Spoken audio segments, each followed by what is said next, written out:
Bab 59, menyentuh mayat. Untuk merangkumnya, yang paling perlu ia selesaikan sekarang adalah kekuatan tulang, pertahanan sisik, dan menelan di dalam air. Dua item pertama adalah jaminan akar kuat baginya, dan item terakhir harus diperoleh sebelum memasuki laut. Jika tidak, dia tidak dapat menjamin bahwa dia dapat bertahan hidup di lautan yang tak terbatas. Evolusi dari dua item pertama juga dapat memberinya jaminan yang lebih kuat setelah memasuki laut. Tentu saja, selama periode ini, dia juga bisa mengembangkan kemampuan menggigit buaya, dan bahkan kemampuan kuat lainnya. Tapi bukan yang utama. Setelah memikirkan rencana masa depan, Bai Chuan berhenti memikirkannya. Langkah selanjutnya adalah bagian yang sangat disukainya. Kemampuan memindai mayat. Memikirkan hal itu membuat Bai Chuan merasa sedikit senang, dan dia perlahan-lahan menyeret ekornya dengan tulang-tulang yang patah kembali ke samping mayat.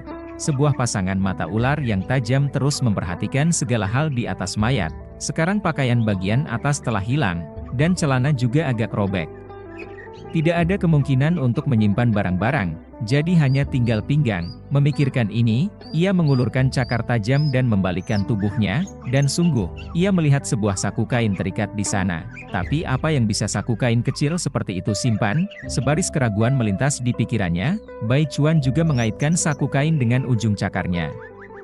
Perlahan membuka pengikatnya, dan menuangkan isi di dalamnya. Dalam sekejap, barang-barang dalam saku kain jatuh ke tanah dengan bunyi kletak. Yang menarik mata Bai Chuan adalah sebuah kompas, sebuah buku sederhana dan tak bernama, selembar kertas kraft yang dilipat, dan beberapa koin perak. Melihat ini, Bai Chuan menggerutu dengan penyesalan. Tidak ada wushi yang paling dia nantikan. Setelah sedikit penyesalan, ia mengambil kompas itu dengan rasa ingin tahu, karena dengan alasan tertentu, kompas itu menunjukkan sumber panas di mata-matanya. Apakah ini hidup? Tak disangka, begitu ia mengambil kompas, ia melihatnya bergetar.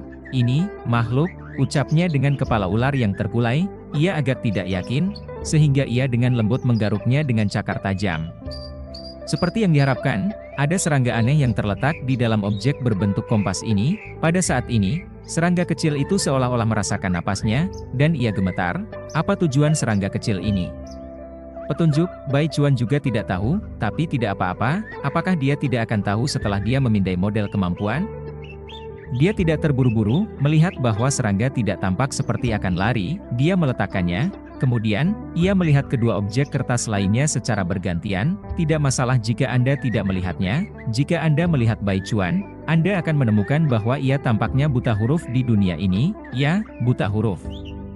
Karena ia sama sekali tidak mengenali huruf-huruf itu, dan mereka tidak memiliki kemiripan sedikit pun dengan semua karakter yang dia kenal dan mengerti. Baru pada saat itu ia menyadari bahwa ia bisa memahami kata-kata mereka karena kemampuannya, tapi hurufnya tampak benar-benar sulit.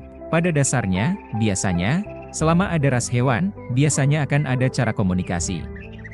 Sebagai contoh, mantis udang menggunakan cahaya terpolarisasi, yang tidak terlihat oleh hewan lain, untuk berkomunikasi satu sama lain karena indera visual mereka yang berkembang. Ular menggunakan gerakan suara feromon untuk berkomunikasi satu sama lain. Dari perspektif papan, manusia sebenarnya tidak terlalu berbeda dari hewan lain. Manusia juga bisa mengekstrak bagian pemahaman manusia tentang bahasa dari gen, memberinya kemampuan untuk memahami bahasa dunia.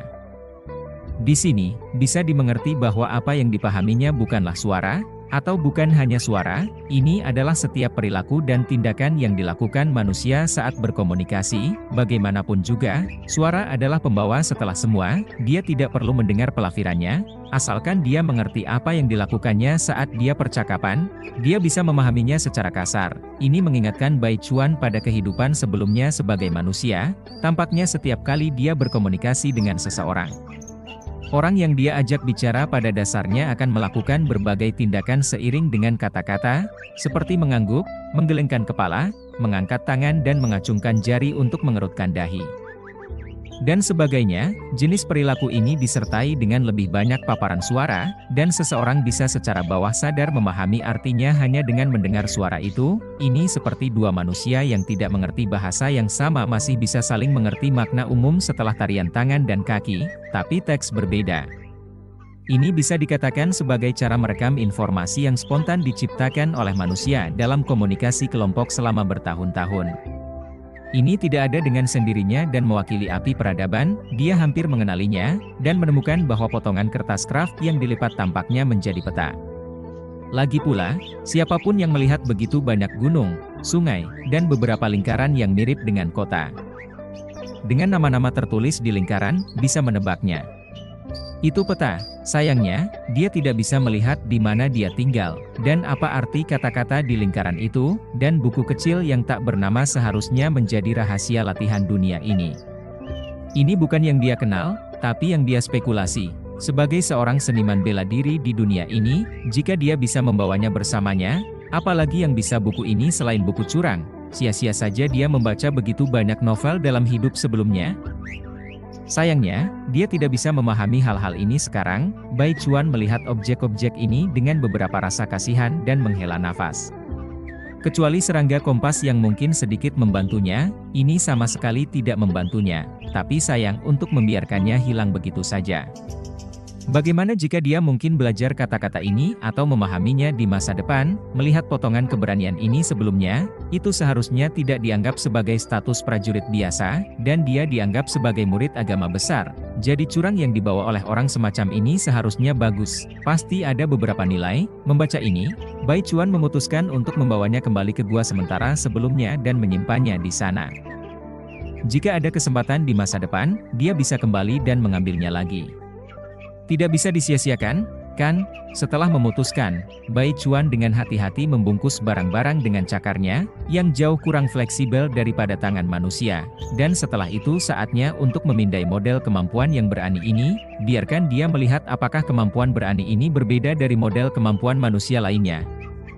Dalam kasus perbedaan ukuran tubuh antara keduanya tidak terlalu besar, Bai Chuan berhasil memindainya hanya dalam 3 jam. Pada saat ini, matahari sudah condong ke arah barat, dan cahaya di sekitarnya mulai menjadi suram, dan hutan lebat di sekitarnya agak gelap warnanya.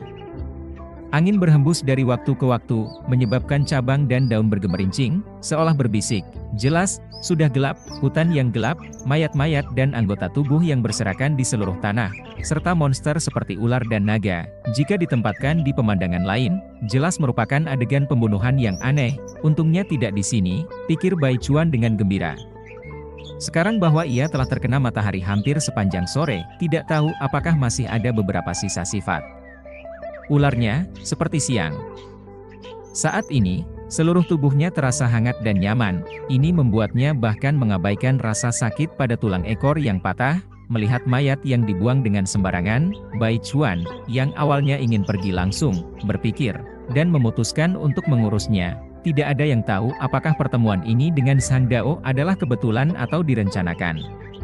Tanpa mengetahui cara khusus kelompok manusia ini, lebih baik baginya untuk konservatif dan membersihkan semua jejak kecil. Dia tidak ingin mengalahkan kekuatan protagonis. Kekuatan Sang Bolt tidak lemah, jika tidak dia tidak akan lolos dari kejaran Sekte Agung Manusia dan memenangkan simpati Sekte Iblis. Kekuatan Sang Bolt telah disebutkan beberapa kali. Puncak 6 batasan. Dalam hal kekuatan berjalan, kekuatan protagonis hanya sedikit lebih kuat darinya, dan kekuatannya berada di LV2, dan bagian paling kuatnya adalah tangan kanannya, yang menggunakan racun di mulutnya. Dengan kepribadiannya, tidak mungkin untuk mengambil risiko dengan mulutnya.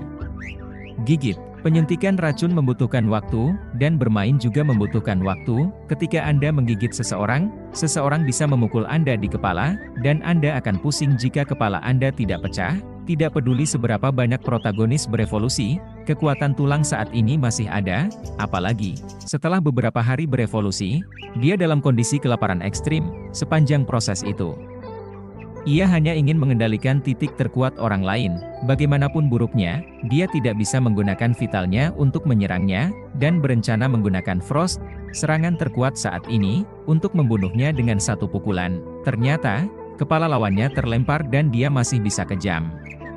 Tidak ada orang normal yang secara bawah sadar berpikir bahwa kepala yang terlempar berarti kematian. Bab 60, Kehendak LV1. Namun, selain dari Zhang Bolt, Ada dua orang lain yang ada di sana pada saat itu, Bai Chuan, yang jarang berinteraksi dengan manusia di dunia ini, harus berhati-hati, memikirkan hal ini. Bai Chuan merayap perlahan, mengulurkan sepasang cakar tajam, meraih mayat, dan kemudian perlahan-lahan memindahkannya ke tepi sungai. Tidak ada jalan lain, dia sudah terluka. Bahkan jika itu bukan setengah bagian depan tubuh ular yang paling penting, itu masih sangat mempengaruhi kecepatan merayapnya, terutama tubuh ular yang merayap berbentuk es dari kiri ke kanan. Jika dia merayap sedikit lebih cepat sekarang, tulang yang patah pasti akan melukai seluruh tubuh ularnya. Sekarang semua tindakan hanya bisa dilakukan dengan perlahan. Setelah mencapai tepi sungai, dia mendorongnya ke dalam sungai dan membiarkannya mengapung perlahan di sepanjang sungai. Saat mayat masuk ke air, banyak percikan air kristal tercecer, dan segera darah yang sudah mengering karena racun dan waktu yang terlalu lama kembali meleleh dan perlahan-lahan memudar di permukaan air. Tiba-tiba, berbagai ikan dan udang kecil muncul ke permukaan air dan melahap mereka tanpa henti. Menyebabkan permukaan air berkilau, Bai Chuan melihatnya dengan puas, lalu berbalik lagi dan kembali mencari kepala berani, dan ini membuat pupilnya mengecil. Ini apa? Pada saat ini, banyak titik cahaya merah halus perlahan-lahan keluar dari kepala Sang Bolt, dan titik cahaya ini melayang ke atas dengan ringan seolah-olah tidak memiliki kualitas. Sebelum ia sempat berpikir, ia segera memutar kepala dan melihat ke belakang dengan cepat. Pada saat ini, sejumlah besar titik cahaya merah yang padat melayang di permukaan sungai. Seketika mencerminkan seluruh sungai menjadi merah, seperti sungai darah. Dikombinasikan dengan banyak ikan dan udang yang melompat keluar, sinar matahari terbenam yang dipancarkan oleh Hayang, yang hampir menghilang di kejauhan, memiliki keindahan yang aneh sejenak. Pemandangan aneh ini membuat Bai Chuan tercengang. Apa yang terjadi? Apakah itu mayat? Atau apakah itu milik zat yang sama dengan kekuatan es di dalam tubuhku? Bai Chuan berpikir secara bawah sadar. Ataukah memang ada hantu? Jadi pada saat ini, apakah sebaiknya dia melihat lebih dekat? Agak tidak yakin. Dia memikirkannya, dan akhirnya memutuskan untuk memeriksanya. Aku tidak pernah takut ketika kamu masih hidup. Bagaimana mungkin aku takut ketika kamu sudah mati? Bahkan jika ada hantu. Apa yang bisa aku lakukan dalam waktu begitu singkat? Tentu saja, aku ingin kembali. Pasti masih ada beberapa godaan. Setelah makan dan minum, dia tidak lagi pelit dengan energinya.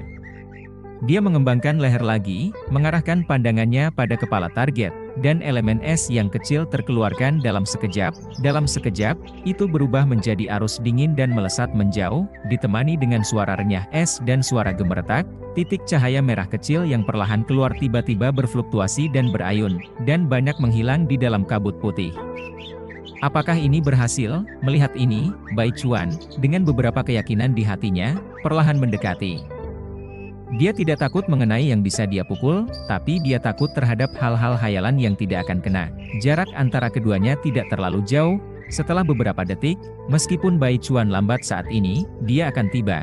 Dia melihat cahaya yang masih memudar di depannya, meraihnya dengan cakar tajam yang ragu-ragu, dan perlahan menyentuh titik cahaya yang kebetulan mengambang. Ketika dia menyentuhnya, dia membeku. Sebuah pesan masuk ke dalam pikirannya. Dan setelah titik cahaya ini, banyak titik cahaya juga lebih atau kurang menyentuh cakarnya dalam proses pelarian. Setelah lama, dia kembali menyadari dirinya dan menundukkan pandangannya pada cahaya yang masih menjauh. Dengan senyuman penuh pengertian di hatinya, dia berbisik, "Aku paham." Pada saat ini, dia sudah memahami apa arti dari cahaya-cahaya ini. Dia diam-diam membuka model kemampuan manusia yang baru saja diperolehnya, yang milik Sang Bolt. Ras, manusia.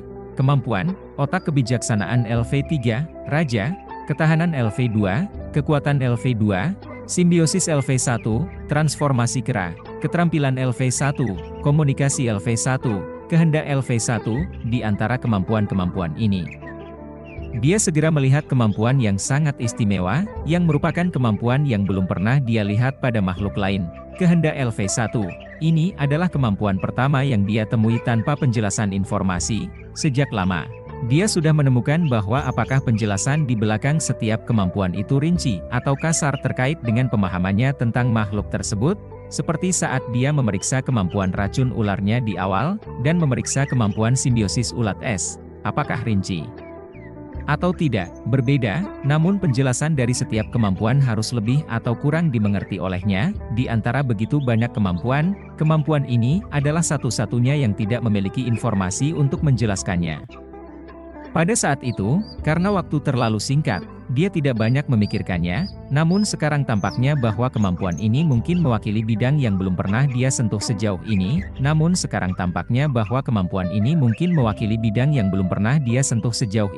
tapi dia sepertinya sudah memiliki petunjuk sekarang. Ini mungkin menjadi kemampuan yang akan dimiliki setiap makhluk yang benar-benar cerdas, atau mungkin memiliki hubungan tertentu dengan jiwa yang misterius dan gaib. Baik jiwa ada atau tidak, Bai Chuan tetap menjaga sikap positif. Jika tidak, bagaimana dia bisa berdiri di sini, dan adegan baru saja juga mengkonfirmasi ide-idenya sampai batas tertentu, karena baru saja, ketika dia bersentuhan dengan titik-titik cahaya tersebut, berbagai ucapan terima kasih atau suara yang indah muncul. Itulah roh-roh kecil yang tersisa dari berbagai kehidupan yang dibunuh dan dimakan oleh sang bot sebelumnya. Itu adalah satu-satunya cahaya yang tersisa setelah dibunuh pada saat kematian. Itulah faktor yang menyebabkannya menjadi gila dan kehilangan akal.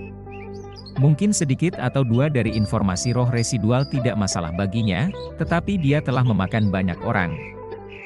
Jadi akumulasinya banyak, bagaimana dia bisa membawanya? Jika ini berdasarkan teori kultivasi fantasi, mungkin itu akan disebut dosa atau karma. Dia bisa menanggung dosa 10 atau 100 orang, tapi bagaimana dia bisa menanggung dosa 1000 atau 10.000 orang? Beban yang berat ini akhirnya menghancurkannya. Sekarang bahwa pria ini dibunuh olehnya, target ketidakpuasan dari titik cahaya ini dalam momen terakhir telah hilang, dan mereka tentu merasa lega. Pada saat yang sama, karena rasa tidak puas itu hilang, satu-satunya hal yang tersisa pada akhirnya adalah kebaikan yang sangat lemah, yang memberi terima kasih padanya, pada saat ini.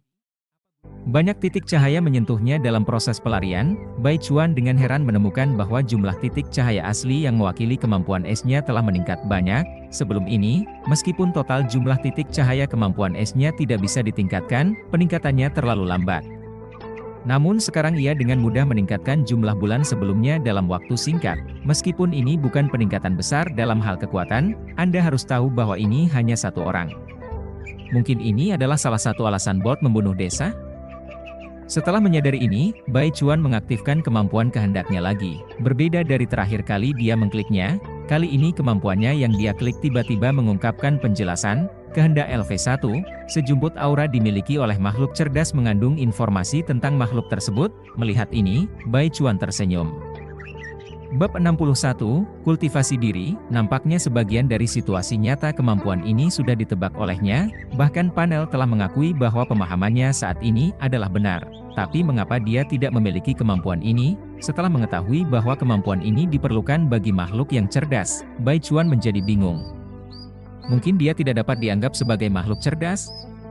Atau apakah dia agak istimewa? Betul, memiliki kemampuan unik dari panel. Jika tidak istimewa, itu tidak bisa dijelaskan. Bai Chuan mengangguk dengan jelas. Dia tidak mempelajarinya dengan cermat. Seperti yang dikatakan, pasti ada jalan untuk mobil mencapai gunung, dan perahu akan berjalan lurus ketika mencapai jembatan. Keraguan atau apapun, dia akan tahu saat dia tumbuh dewasa. Sama seperti banyak hal yang tidak dia ketahui sebelumnya, mereka menjadi jelas seiring dia tumbuh dewasa. Dia menggelengkan kepala, lalu dengan hati-hati meraih kompas dengan satu cakarnya, mengaitkan saku kain dengan cakar lainnya, dan perlahan-lahan pergi. Sekarang dia terlihat terluka parah. Dia mungkin ingin tinggal di sini beberapa hari. Dalam hal ini, saatnya baginya untuk mencari waktu untuk membersihkan gua. Keesokan harinya, setelah tidur semalaman, Bai Chuan menemukan bahwa rasa sakit di ekornya sudah sangat mereda. Namun, harga yang harus dia bayar adalah bahwa seluruh tubuhnya sangat lapar. Dan perutnya terbakar seperti api, itu lapar. Tubuhnya memberitahunya bahwa dia membutuhkan makanan. Iya, dia hanya makan seekor rusa kemarin, tapi dia menghabiskan banyak energi. Anda harus tahu bahwa apakah itu racun sendiri, es, atau panel, semuanya membutuhkan energi. Untungnya, dia pada dasarnya bisa menyerap energi dari makanan sekarang. Bai Chuan bisa melihat ini dari peningkatan 50% pada panel. Setelah memasok energi yang diperlukan oleh berbagai bagian tubuh, dia masih bisa menyimpan 50%. Harus dikatakan bahwa kemampuan pencernaan dan penyerapannya sekarang sangat kuat. Menurut perkembangan saat ini, yaitu dengan makanan yang cukup, dia sudah bisa mencapai peningkatan sedikit dalam 2 hari. Memang, ini memang kemampuan bawaan buaya. Setelah berseru, Bai Chuan tak tahan kelaparan lagi dan mulai meninggalkan gua, merayap ke hutan. Tidak lama kemudian, dia menemukan sekelompok rusa. Namun, sebelum dia mendekat, angin kencang bertiup, dan rusa dengan waspada mengangkat kepala mereka dan mulai melarikan diri. Melihat ini, dia terkejut. Secara naluriah melihat sekitarnya, tidak ada makhluk lain. Langsung, dia menundukkan kepala dan melihat bentuk tubuhnya saat ini. Benar, dia sedang dalam keadaan tak terlihat. Jadi mengapa? Melirik pandangannya, dia melihat bagian ekor ular yang masih terasa sakit, di mana sisiknya patah dan dagingnya merah muda dan lembut, dengan busa darah kering yang samar. Baiklah, dia mengerti situasinya. Ternyata bau busuk dari luka itu begitu kuat sehingga rusa bisa menciumnya dari jauh. Mengapa dia tidak menyadarinya? Itu mirip seperti masuk ke tempat abalon, dan Anda tidak tahu bau setelah waktu yang lama. Tampaknya dia harus menghentikan berburu di darat untuk sementara waktu.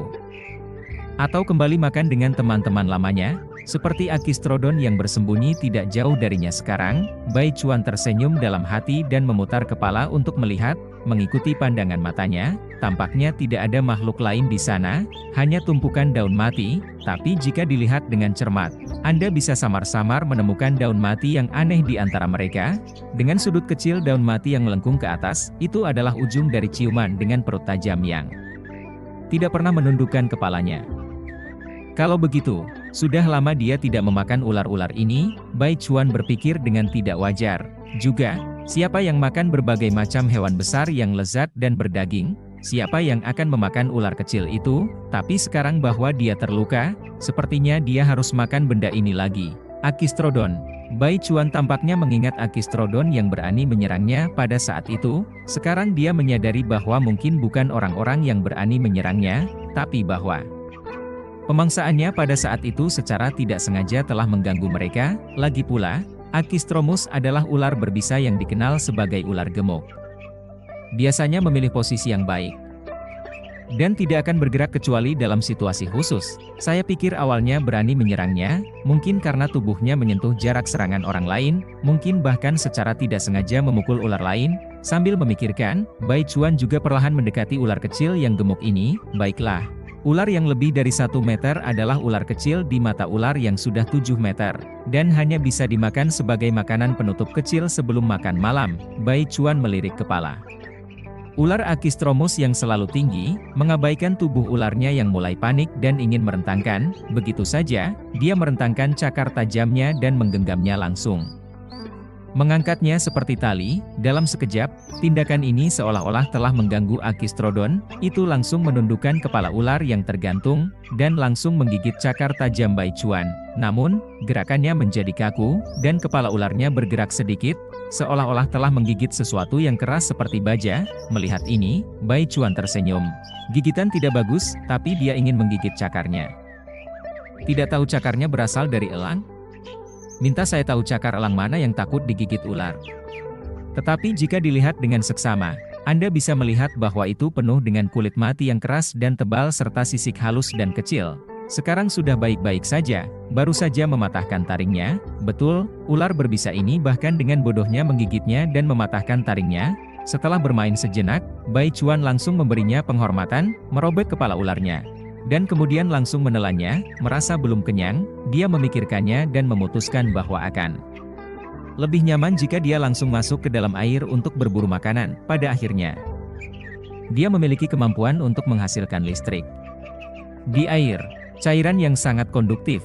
Selama dia melihat ikan besar dari jauh, dia masih bisa membalikannya jika dia bersedia melepaskan arus. Bahkan jika dayanya terlalu lambat, dia masih bisa melakukannya dengan perlahan. Tak peduli seberapa keras ikan besar itu melarikan diri, ikan kecil dan udang yang sudah terbalik oleh listrik juga bisa dijadikan penutup sebelum makan. Setelah membuat keputusan, Bai Chuan membalikkan badan dan merayap ke arah sungai. Pada sore hari, setelah makan dan minum, dia kembali ke gua untuk istirahat. Sekarang dia terlihat seperti terluka seperti ini, merekam di sekitar adalah merepotkan. Lebih baik istirahat dan biarkan tulangnya sembuh dengan cepat. Setelah berhenti dan istirahat seperti ini, 5 hari lainnya berlalu, sejauh ini, poin Bai Chuan juga kembali ke 3 poin. Pada saat yang sama, dia juga memindai model kemampuan spesifik dari serangga kompas yang diperoleh dari Zhang Bolt. Sayangnya, kemampuan itu sedikit berguna baginya untuk sementara waktu. Karena cacing itu hanya memiliki satu kemampuan khusus, itu mengeluarkan cairan khusus setiap hari. Cairan ini dimakan oleh makhluk lain atau digunakan untuk melumuri berbagai benda. Bahkan jika terpisah oleh jarak yang sangat jauh, bisa dengan mudah tercium. Sayangnya, itu tidak berguna bagi dia sekarang. Selain itu, luka-luka di tubuhnya juga sembuh dalam beberapa persen. Hanya ekor yang masih sedikit sakit dan memengaruhi aktivitasnya, mungkin selama 100 hari cedera, dan cedera pada tulang selalu yang paling lambat sembuh.